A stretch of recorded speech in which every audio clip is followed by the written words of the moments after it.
Good morning and afternoon. It's Wednesday, 9 a.m. Pacific. Welcome all to the Sharing Show. I'm Kane, and today I'm joined with David, better known as the Workday Sharing Guy, Denise, Logan, and special guests.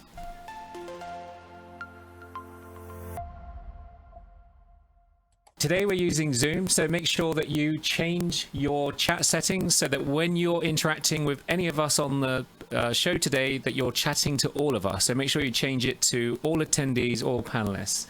And with that said, I think it's time now to go over to our first Kahoot, so I'll pass it over to you guys. Thanks, Kate. Let's go ahead and open kahoot.it on any browser, and we'll get started. Denise is asking me for a pin. Yeah, in just a second, we'll see the pin. It's usually a 6-digit number. It depends on our day. Okay, and for those who are joining the Sharing Show for the first time, you can do this on your phone, on a computer, and it's kahoot.it, not kahoot.com. Okay, so our pin is 2390105. Oh boy, that's a tricky one. Let's make it 23 90 10 5. That's kind of okay. 23 90 105.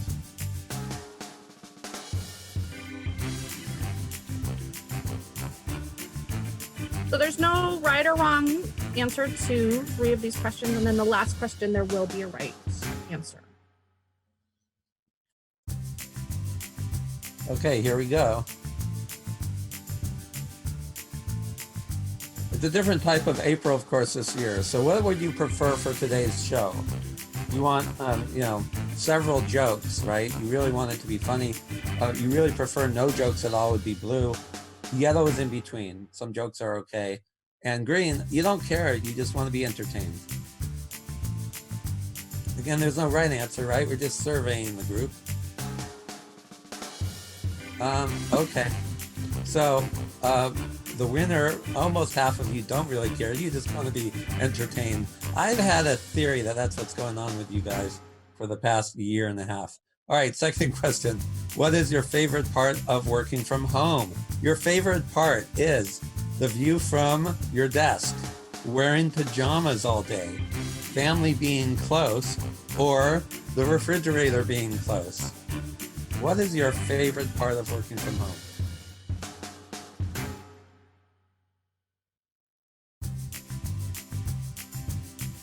Okay, it's the same as a couple of weeks ago. We just wanted to see 2 weeks later if anything has changed, right? The winner is wearing pajamas all day. What is your least favorite part of working from home? Okay, well, the view from your desk, wearing pajamas all day, family being close, or the refrigerator being close. What is your least favorite part?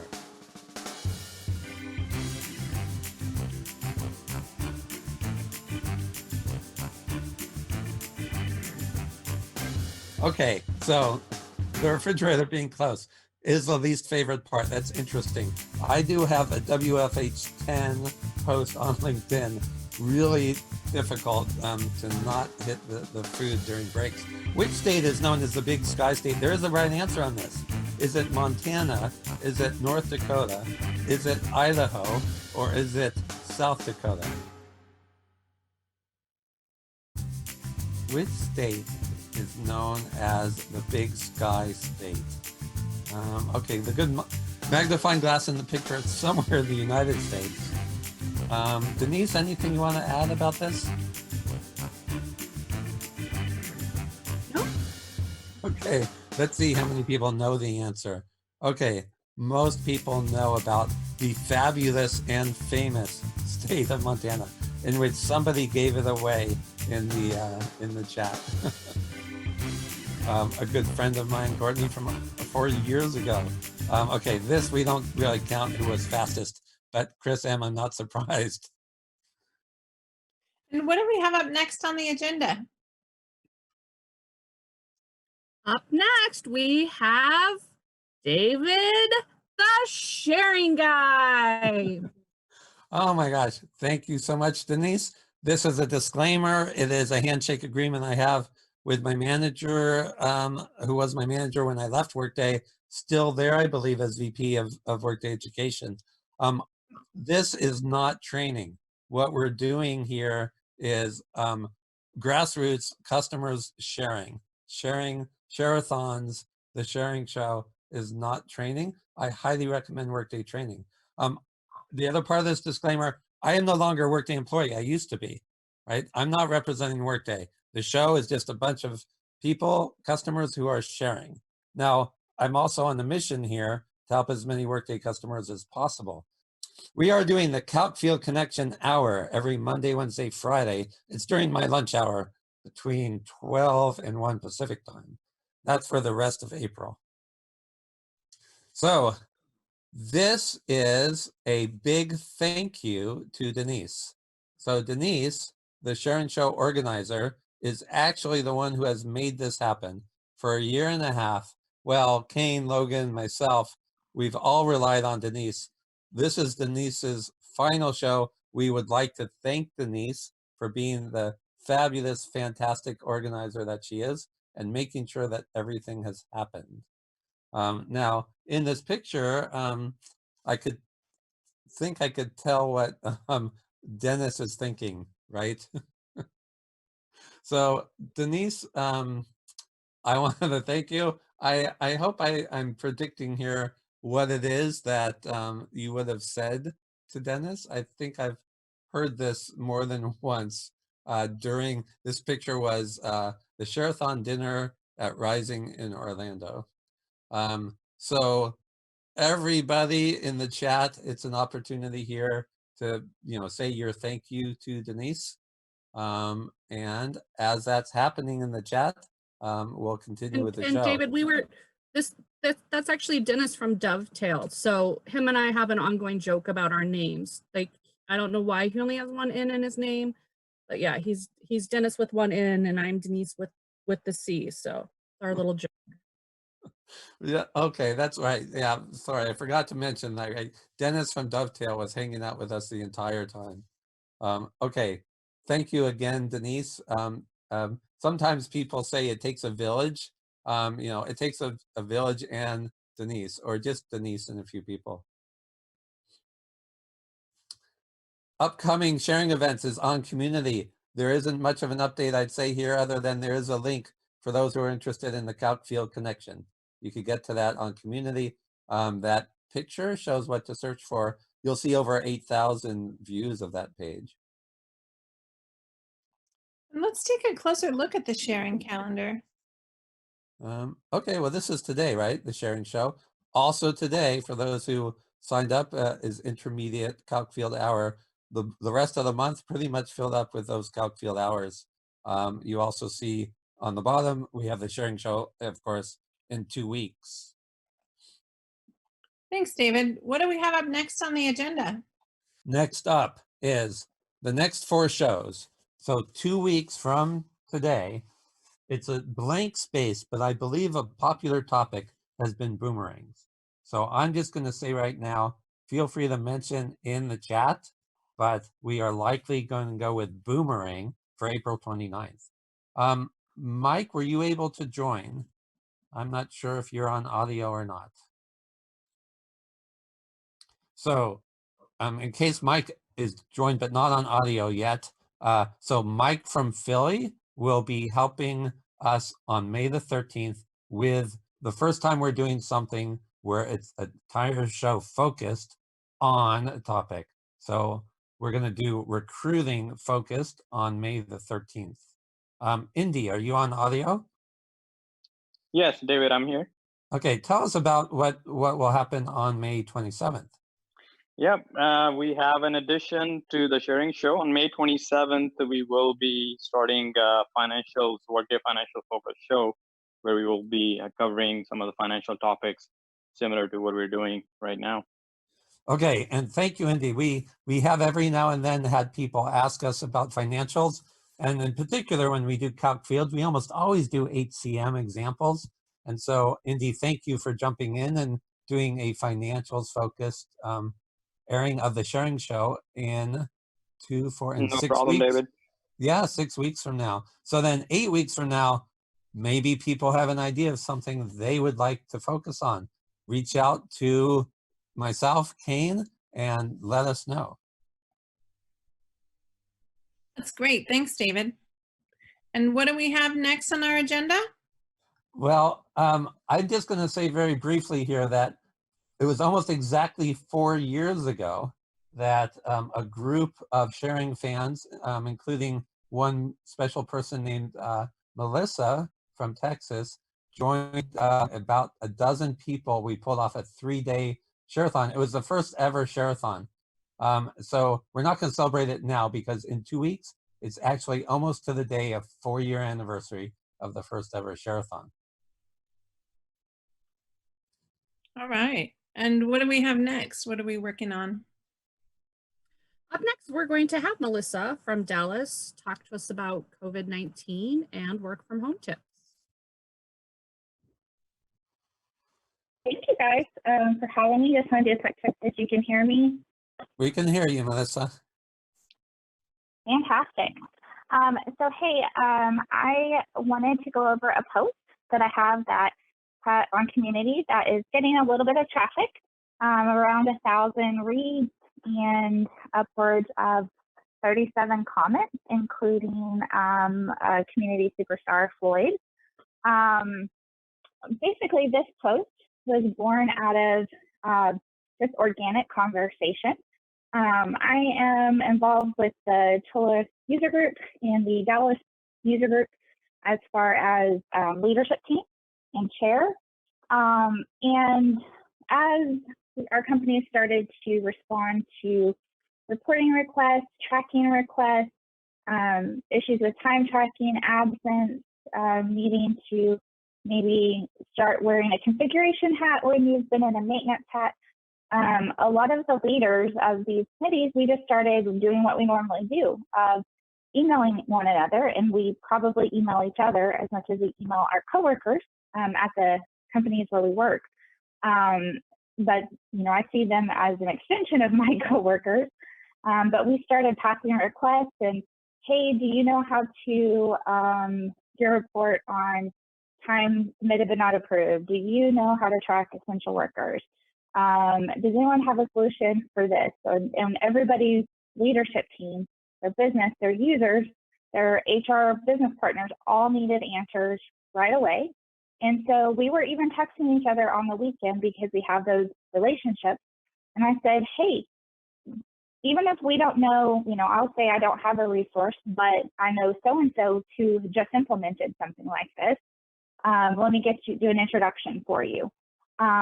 We saw it was helping us tremendously, and so we wanted to just pivot and move that conversation to community, not only so that more people could be asking, but so that we could kind of up our the involvement of experts out in community.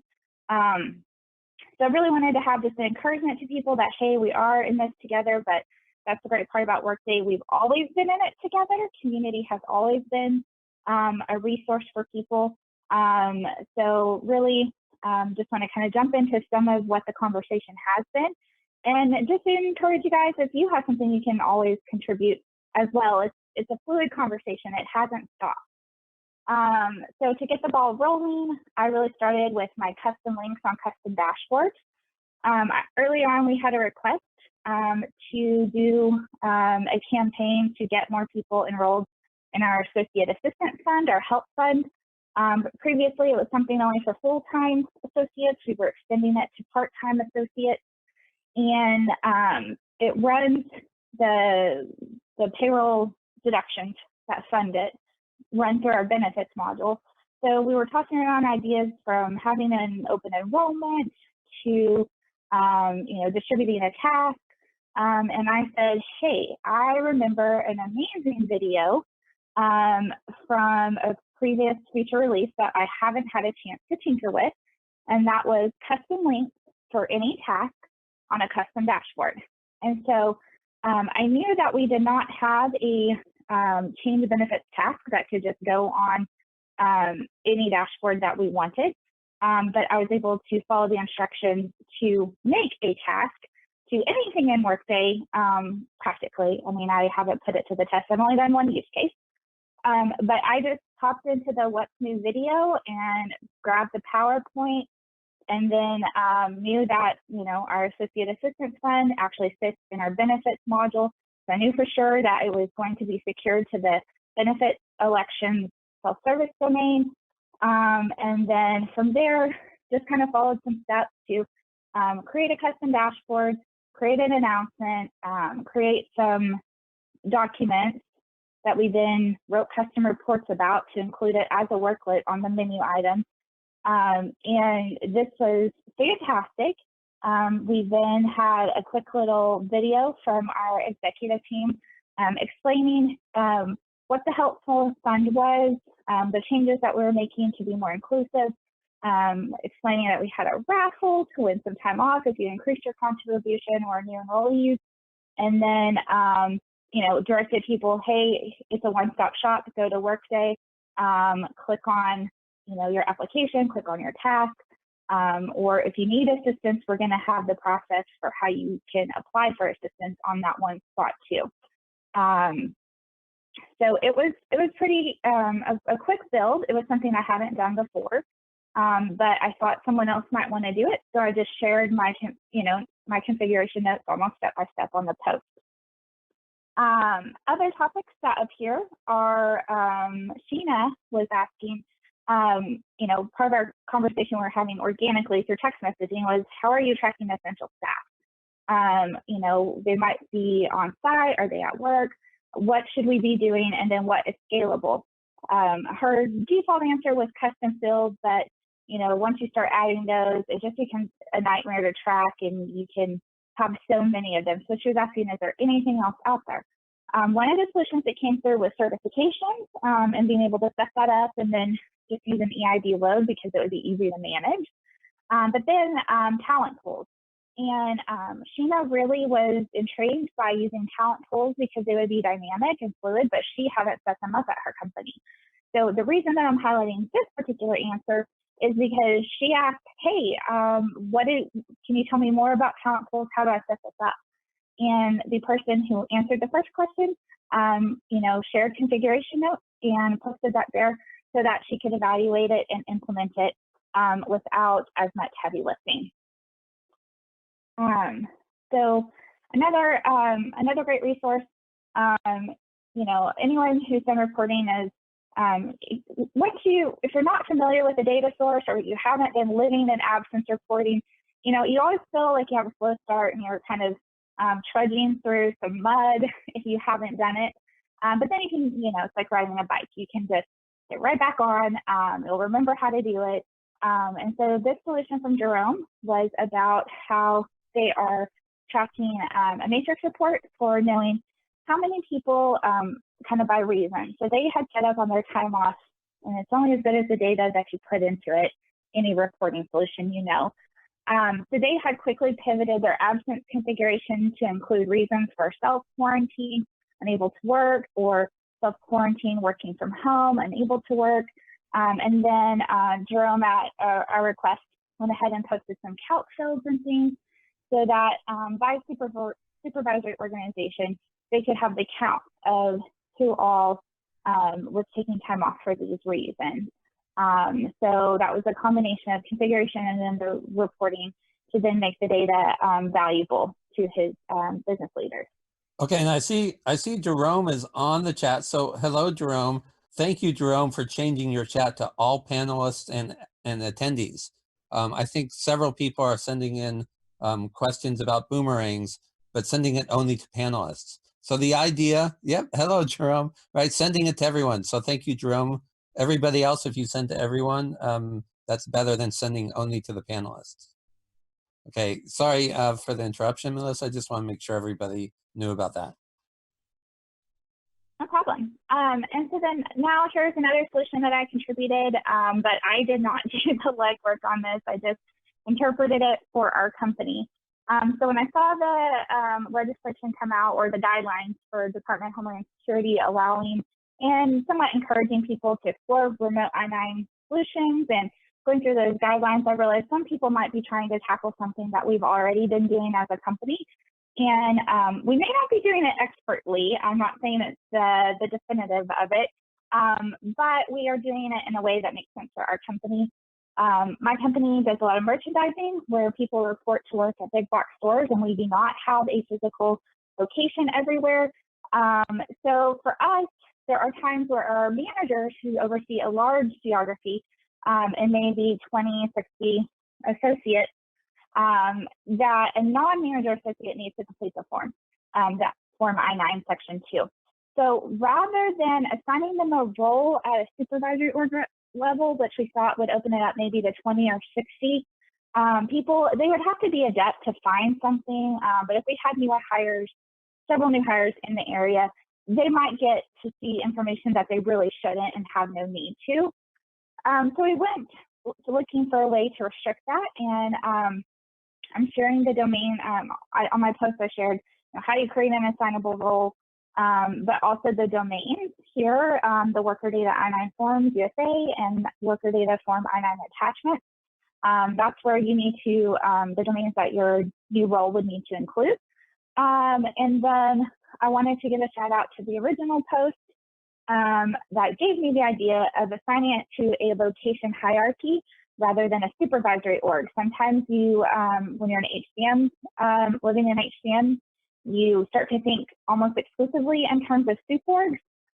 So just a reminder that there are other hierarchies that you can use for security. And in this case, the location hierarchy worked for us because we would have maybe 1 or 2 associates assigned to each store as a home store. And then obviously if there were 1 or 2 stores in a city, then the location hierarchy might include, 4 or 5 associates rather than 20 or 60. And the likelihood that we would have 2 new hires starting in one of those stores on the same time really gave us some risk mitigation. So we could then assign this I-9 alternate completer role to a non-manager associate, reassign the Section 2 for them if it had already routed. And then once we got employment authorized back from E-Verify, we would just go back and remove the I-9 completer role so they no longer had access. But this solution worked really well for us, and maybe if it doesn't exactly translate into your business, it could at least give you some thoughts on where to go. So transitioning to a different topic, working from home with littles, I am super impressed that my wild men have not yet made their appearance on the sharing show in the background. They're adjusting well, but I have children ages 2.5 and 5, pictured on the next slide.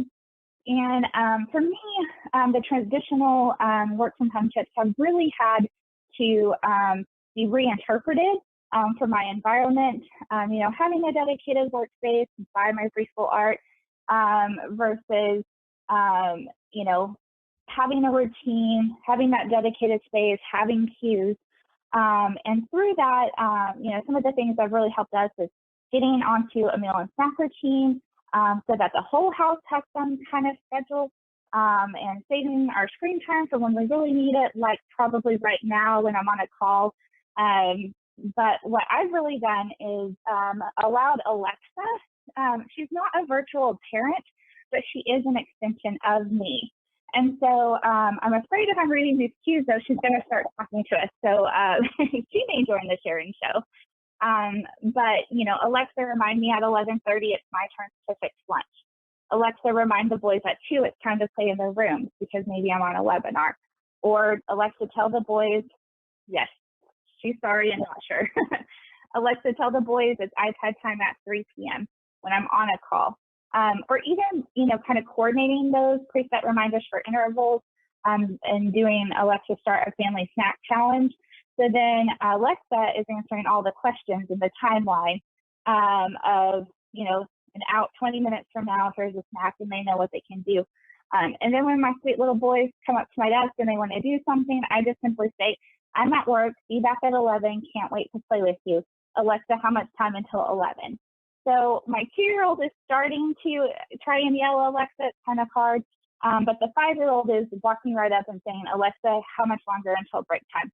And so then it's really minimizing those, and she's still telling us what time it is, which is minimizing the disruptions for us. So.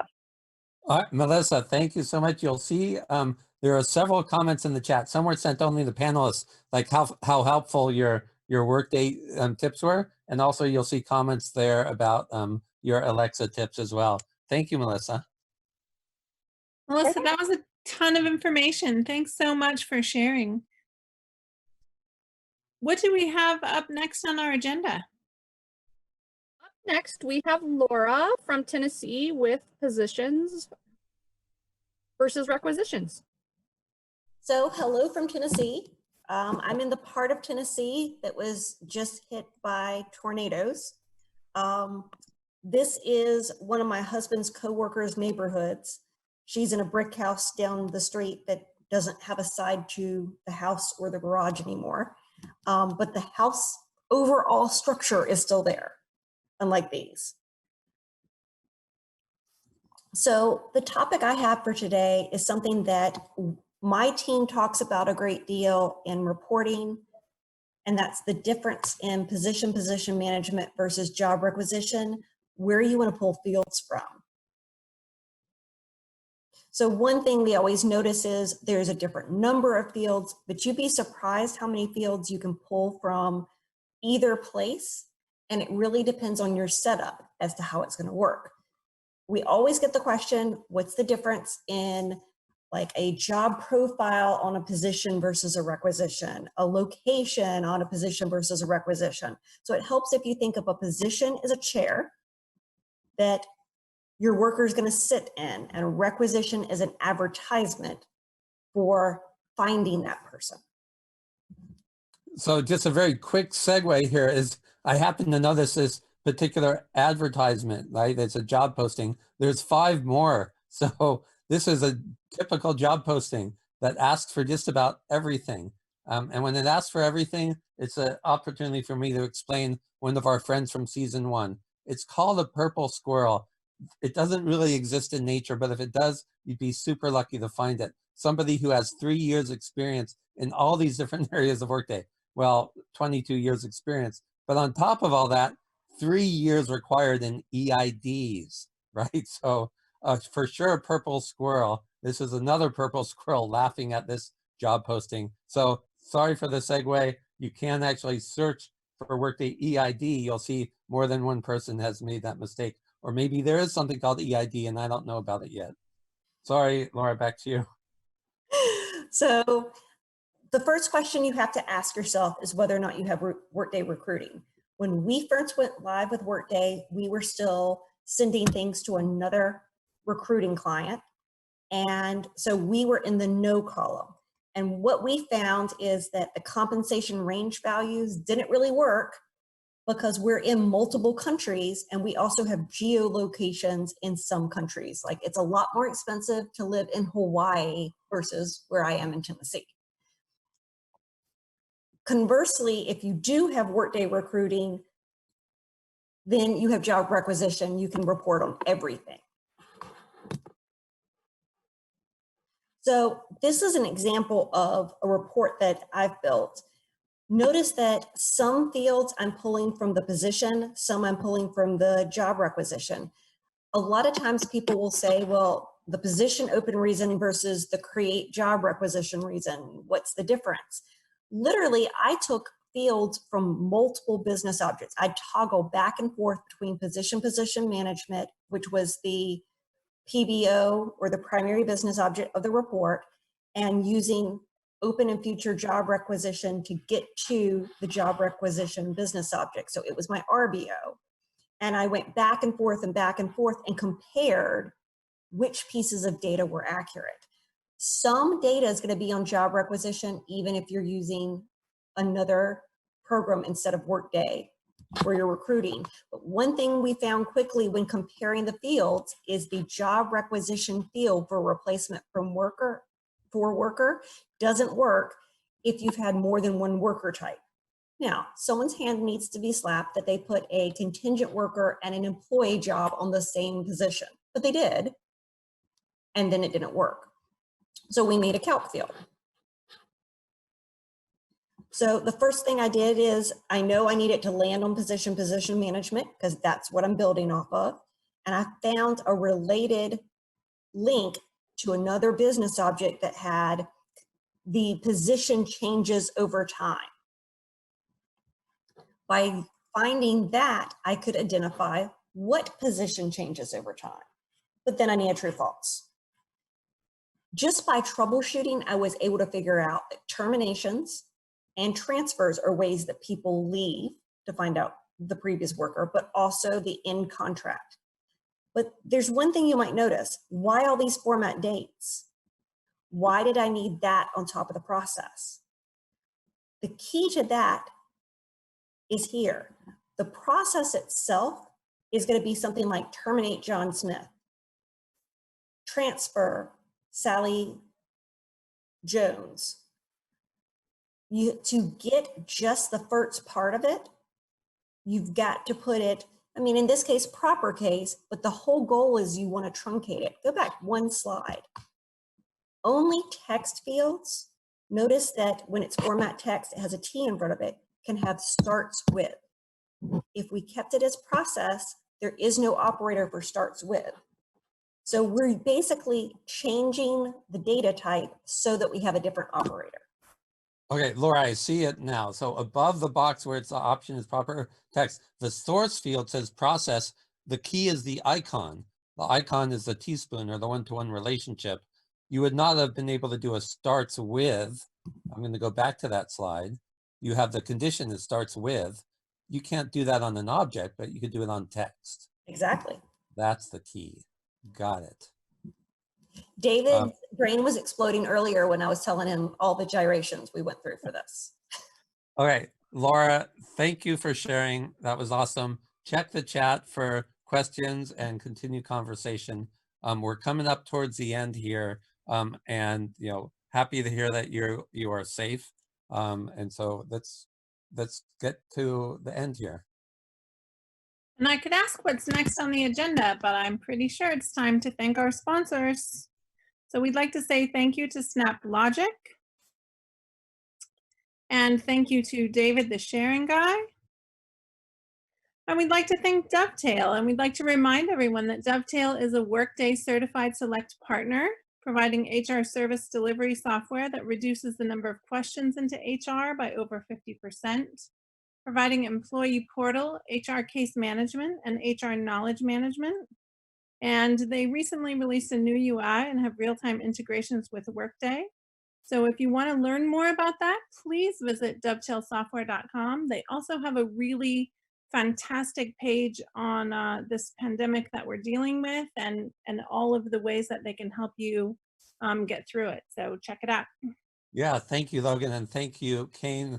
Logan, I will add to that's in the last recording of the previous show is Kane talking more about that posting, but then Kane has also sent out some emails recently as well.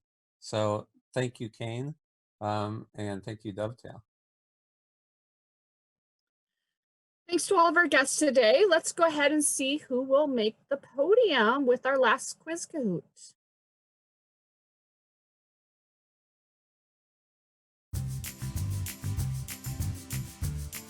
Okay, while this is coming up, we're not doing any open mic, so here's your opportunity to use the chat, but we're about to go into the Kahoot now. Okay, so we're going to log back into kahoot.it. You may have to refresh. Our pin for this is 7110762. And these will have right and wrong answers.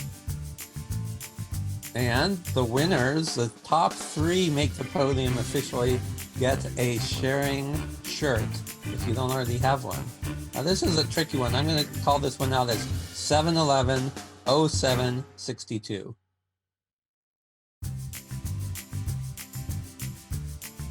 Okay, 7 million. Okay, here we go. 4 questions. There is the right answer on each of these.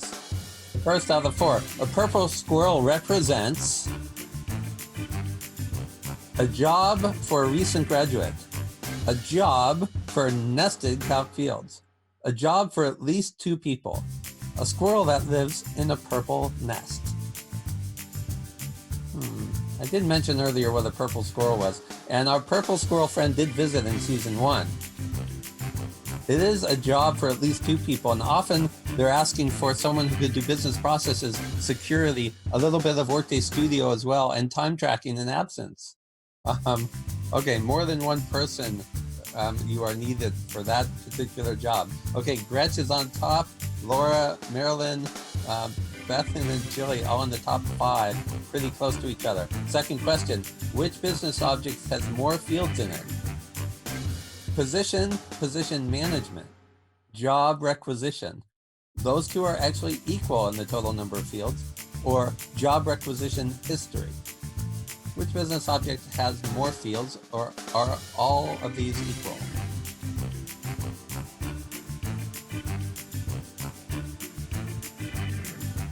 Okay, yeah, showed only briefly, but position management had, I don't know, about 30 or 40 fields more than job requisition.